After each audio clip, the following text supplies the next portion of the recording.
Hello students, Vande Mataram. Welcome to all of you in this session number 20 of chapter number 6, Molecular Basis of Inheritance. Up to the previous session, Human Genome Project से related goal कौन कौन सा है, उसका utilizations क्या क्या है, future challenges क्या है, वो हमने डिस्कस किया था. नेक्स्ट वन है Human Genome Project को परफॉर्म करने के लिए कौन कौन से मैथडोलॉजीज हमें यूज़ करनी है. So the method involve a two major approach.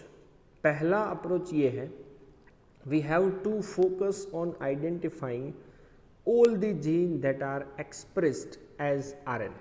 तो ह्यूमन जीनोम के अंदर से ऐसे नंबर ऑफ जीन्स आप फाइंड आउट करो जिनका ट्रांसक्रिप्शन हो करके आरएनए में कन्वर्जन होने वाला है, जिनको बोला जाता है ईएसटी, एक्सप्रेस्ड सीक्वेंस टैग. तो पहला मेथड ये है कि आप ऐसे जीन ढूंढो जिनका ट्रांसक्रिप्शन होकर के आरएनए बनने वाला है, मतलब expressed sequence tag. And number 2, the other took blind approach of simply sequencing whole set of genome. दूसरा ऐसा है, पूरे जीनोम के सेट का ब्लाइंडली आप क्या कर दो, सीक्वेंसिंग कर दो. तो पूरे सेट का आप अगर सीक्वेंसिंग करते हो तो उसके पास all the coding as well as non coding sequence होगा. जिनका एक्सप्रेशन होने वाले हैं वो भी होंगे, नहीं होने वाले हैं वो भी होंगे. So later assigning different region in the sequence with functions. तो भाई चलो पहले एक काम करो, पूरे सेट का सीक्वेंसिंग कर दो, उसके बाद हर एक सीक्वेंस को या तो हर एक अलग अलग रीजन्स के अंदर हम लोग उसको कुछ ना कुछ नाम दे देंगे, अरेंज कर देंगे विथ देयर फंक्शंस. तो ये मेथड को बोला जाता है सीक्वेंस एनोटेशन. तो मेथोडोलॉजी के अंदर दो नाम आपको याद रखने हैं. पहला है सीक्वेंस एनोटेशन एंड दूसरा है एक्सप्रेस्ड सीक्वेंस टैग. ओके, तो सीक्वेंसिंग करने के लिए total DNA from a cell is isolated. तो सेल मेम्ब्रेन को तोड़ के सबसे पहले पूरा डीएनए आप निकालो, then converted into a random fragments of relatively smaller size. तो अब आप क्या करोगे, उसको रेस्ट्रिक्शन एंजाइम के सपोर्ट से अलग अलग छोटे छोटे पीसेस के अंदर कन्वर्ट कर दो. So we know that DNA is a very long polymer and there are technical limitations in sequencing very long piece of DNA. तो डीएनए अगर एक सेल से आप निकालो तो पहले भी मैंने आपको बताया हुआ 2.2 मीटर का थ्रेड बनेगा, बहुत ही लंबा थ्रेड बनेगा.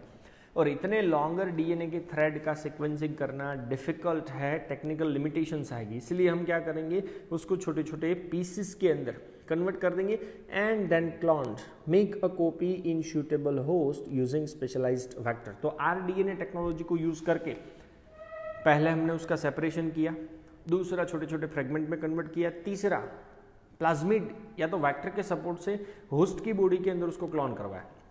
Okay, cloning resulted into the amplification. Cloning के बाद आपको रिजल्ट क्या मिलेगा, एम्प्लीफिकेशन या तो multiplication of each piece of DNA fragment so that is subsequently could be sequenced with ease. So amplification के बाद रिजल्ट या तो क्लोनिंग के बाद रिजल्ट आपको क्या मिला होगा कि मल्टीप्लिकेशन या तो हर एक फ्रेगमेंट का एम्प्लीफिकेशन हो गया, ताकि ये नंबर ऑफ जीन्स का जो सीक्वेंसिंग है वो सब्सिक्वेंटली एकदम इजीली हो सके.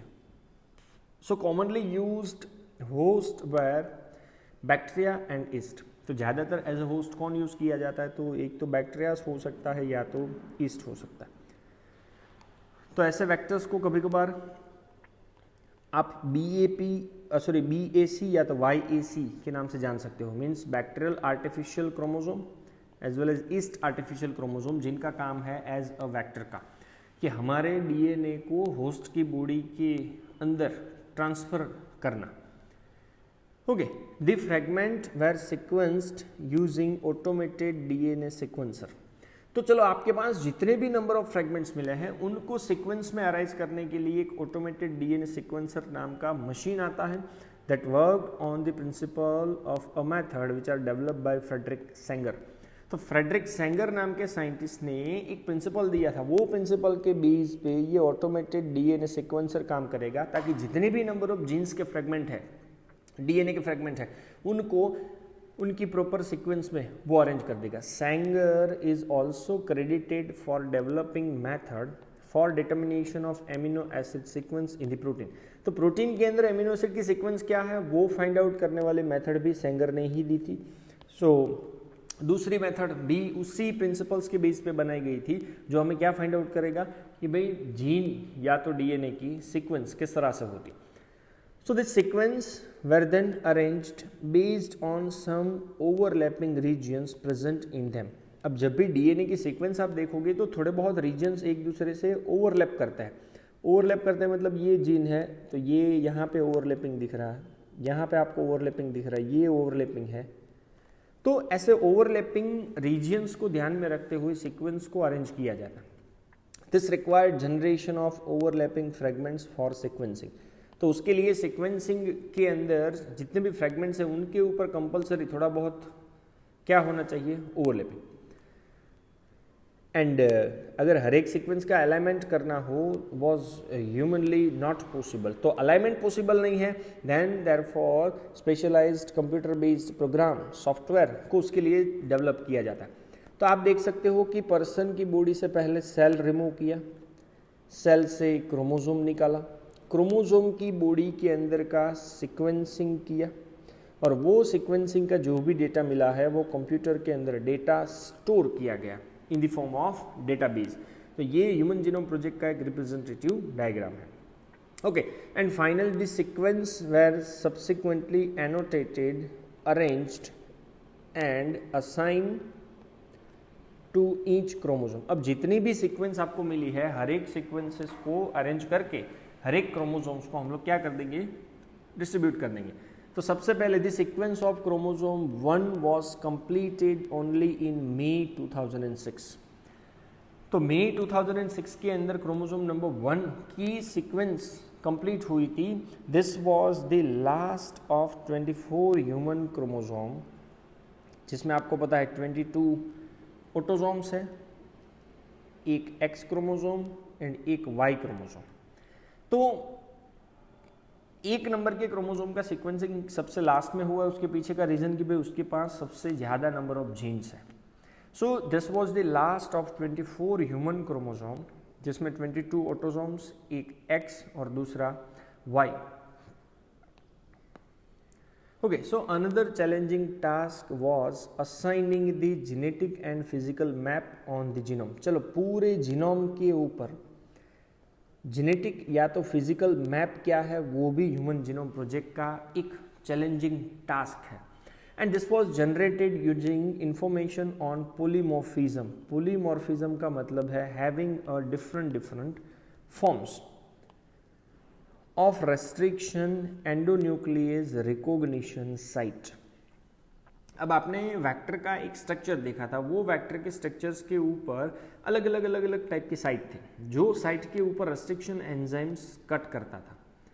सो फिजिकल मैप या तो जेनेटिक मैप जो जीनोम के ऊपर फाइंड आउट करने वाला चैलेंज है, वो जनरेट हो सकता है using information on polymorphism of restriction endonuclease recognition site, कि भाई रेस्ट्रिक्शन एंडोन्यूक्लियस की रिकॉग्निशन साइट के अलग अलग फॉर्म्स, एंड दूसरा सम रिपीटेटिव डीएनए सीक्वेंस जिसको बोला जाता है माइक्रोसैटेलाइट। लिसन, अब हमारी बॉडी के अंदर जो डीएनए की सीक्वेंस है वो डीएनए की सीक्वेंस के अंदर ऑब्वियसली ये 4 ही नाइट्रोजनस बेस आपको मिलेंगे, पर कोई स्पेसिफिक पार्ट ऐसा आता होगा जो स्पेसिफिक पार्ट के अंदर ये पर्टिकुलर सीक्वेंस डिफाइंड नंबर के लिए क्या होती होगी, रिपीट होती होगी।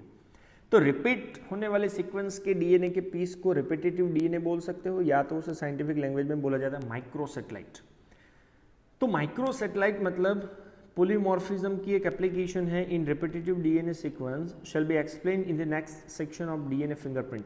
तो ये माइक्रोसैटेलाइट एक्चुअल में क्या है, तो अभी आपको याद रखना है कि रिपीटेटिव डीएनए का एक छोटा सा सीक्वेंस होगा, जो सीक्वेंसिंग का यूटिलाइजेशन हम लोग आगे नेक्स्ट डीएनए फिंगरप्रिंट वाले पॉइंट के अंदर डिस्कस करेंगे। So final human genome project के सैलिएंट नोटिसेबल फीचर्स क्या क्या है। So some of the salient observation drawn from the human genome project as follow. सबसे पहला कि ह्यूमन जीनोम प्रोजेक्ट कंप्लीट हुआ, then human genome contains 3164.7 million base pair. तो human के एक सेल में से इतने मिलियन बेस पेयर आप लोगों को मिलेंगे। नंबर 2, चलो इतने बेस पेयर है, देन हर एक जीन के पास कितने कितने बेसेस होंगे, then average gene consist of 3000 bases but size vary greatly. अब किसी जीन के पास ज्यादा बेस हो सकते हैं, किसी जीन के पास कम बेस हो सकते हैं। जैसे एक एग्जांपल दिया है, largest non human gene being dystrophin at 2.4 million bases. तो एक डिस्ट्रोफिन नाम का जीन है जिसके पास सबसे ज़्यादा बेसेस है और वो है 2.4 मिलियन। किसी के पास कम भी हो सकती है, बट एवरेज हर एक जीन के पास 30,000 बेसेस तो कंपलसरी है ही। सो अब हमें बेसिस का पता है, total number of base pair का पता है, देन जीन्स कितने होंगे। So total number of genes is estimated approximately 30,000 and this 30,000 is much lower than previous estimation. और प्रीवियस एस्टिमेशन लेसन कितना था, 80,000 टू 1,40,000 जीन्स। तो एक्चुअल में इतने ज़्यादा जीन्स नहीं है, बट बॉडी के अंदर अप्रोक्सीमेट 30,000 नंबर ऑफ जीन्स हो सकते हैं। ये सबसे मोस्ट इंपॉर्टेंट पॉइंट है। Almost 99.9% nucleotide bases are exactly the same in all people. सोचो दुनिया के अंदर जितने भी नंबर ऑफ पर्सन्स है, हर एक में 99.9% न्यूक्लियोटाइड बेसिस तो सेम है, फिर भी कितना सारा डिफरेंसेस है। तो डिफरेंसेस खाली कितना हुआ, तो वो 0.1%, और उसी के बेसिस पे सबके मॉर्फोलॉजिकल कैरेक्टरिस्टिक्स एक दूसरे से अलग अलग है। Number 4, the functions are unknown for over 50% of discovered gene. जितने जीन डिस्कवर्ड हो गए हैं उनमें से 50% से भी ज़्यादा नंबर ऑफ जीन्स का फंक्शंस अभी फाइंड आउट करना बाकी है, क्योंकि ये फ्यूचर चैलेंजेस के अंदर कंसिडर किया जाता है। Number 5, less than 2% of genome code for protein. अब आप अप्रोक्सीमेटली बोलो कि भाई 30,000 नंबर ऑफ जीन है, तो ये 30,000 का 2% से भी कम जीन प्रोटीन बनाने के लिए काम में आते हैं। तो बाकी का पोर्शन क्या करता है, सो बाकी का पोर्शन रिपीटेड सीक्वेंस वाला होता है। So repeated sequence make up very large portion of the human genome. तो ह्यूमन जीनोम का सबसे ज्यादा पोर्शन कौन मेकअप करता है, रिपीटेड सीक्वेंस।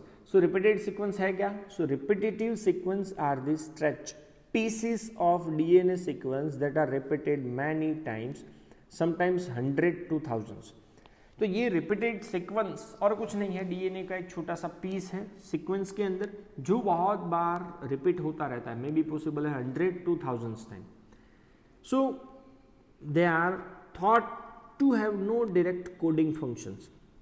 ये कभी भी आरएनए का फॉर्मेशन नहीं करते हैं, but they shed light effect lightly on chromosome structures, उसका activeness, dynamics and evolution.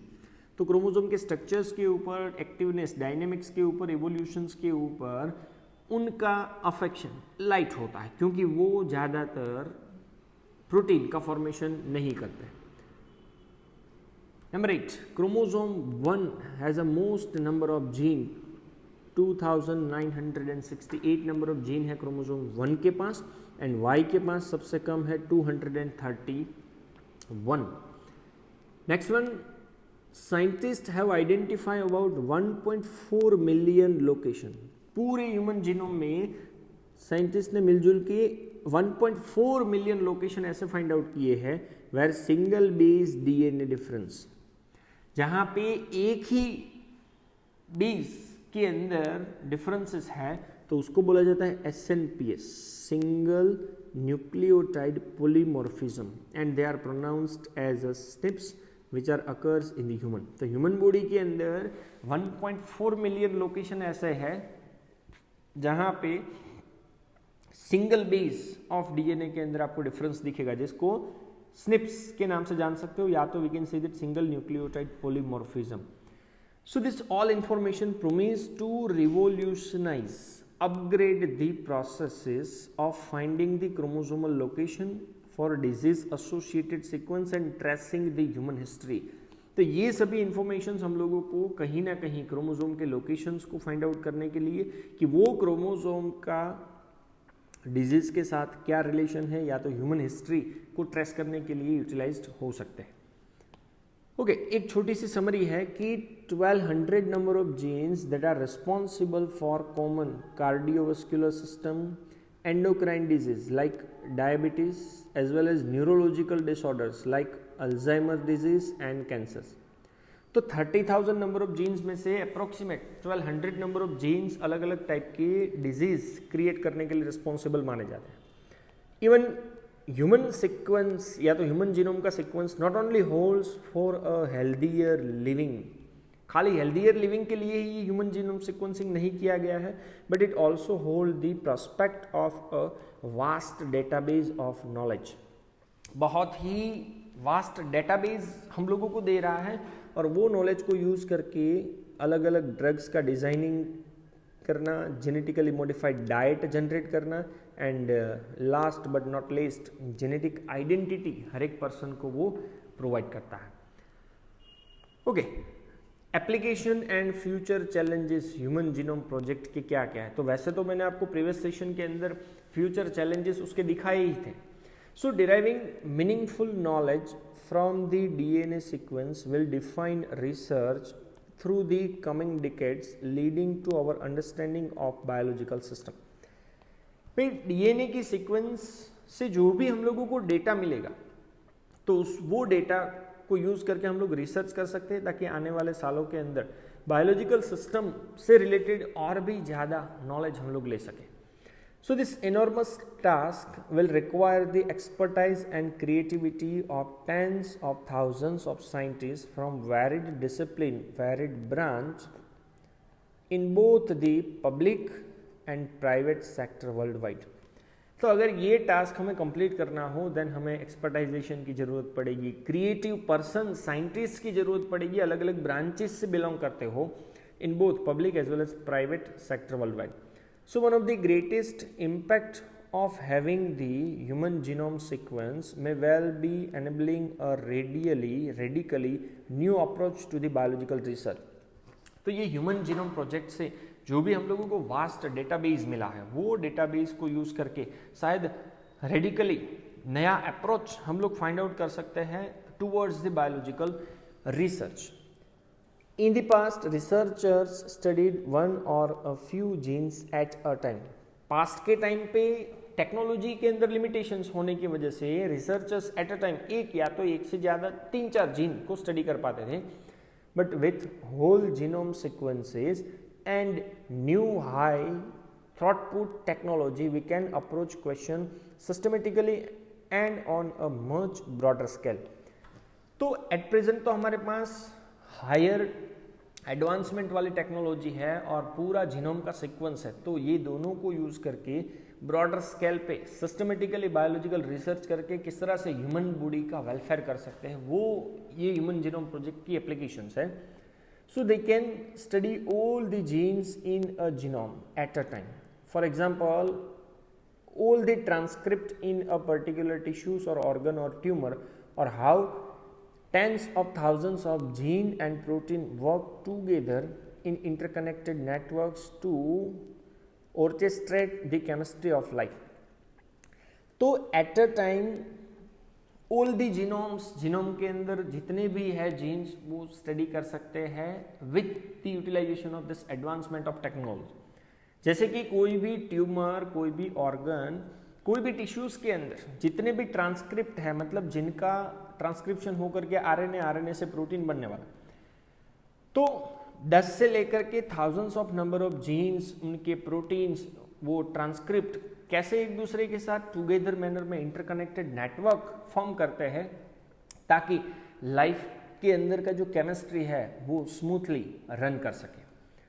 So this all are related with the methodologies of Human Genome Project, उसके salient features as well as Human Genome Project का application या तो उसका future challenges कौन कौन सा था।